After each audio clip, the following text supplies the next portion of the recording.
പല പത്രാധിപന്മാരും പല ഈ ചാനൽ വർക്ക് ചെയ്യുന്ന അല്ലെങ്കിൽ ചാനലിൽ പണിയെടുക്കുന്ന പല ആങ്കർമാരും അല്ലെങ്കിൽ അവതാരകരും ഒക്കെ അവരുടെ രാഷ്ട്രീയത്തെ നമുക്കറിയാം, ചാനൽ ചർച്ചകളിലൂടെ അവരുടെ ജിഹാദി മനസ്സിനെ, അവരുടെ സുഡാപ്പി മനസ്സിനെ, അവരുടെ കമ്മി മനസ്സിനെയാണ് ഈ ചർച്ചകളിലൂടെ വലിച്ചിഴക്കുന്നത്. എന്ന് പറഞ്ഞാൽ നിഷ്പക്ഷമായ ഒരു പത്രപ്രവർത്തനം, ജനപക്ഷത്ത് നിന്നുകൊണ്ട് അല്ലെങ്കിൽ ഈ വസ്തുതകളുടെ വെളിച്ചത്തിലുള്ള പത്രപ്രവർത്തനം മാതൃഭൂമി എന്നോ വലിച്ചെറിഞ്ഞിരിക്കുന്നു എന്ന് GK സുരേഷ് ബാബു എന്ന് പറയുന്ന മുതിർന്ന പത്രപ്രവർത്തകൻ വിളിച്ചു പറയുകയാണ്.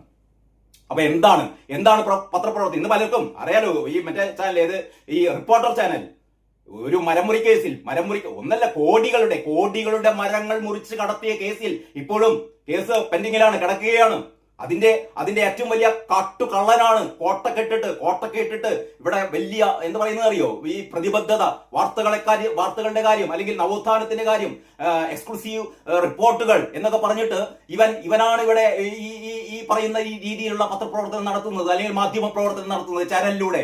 ആന്റോ അഗസ്റ്റിൻ എന്ന് പറയുന്ന ഒരു പത്ര മാധ്യമ മുതലാളി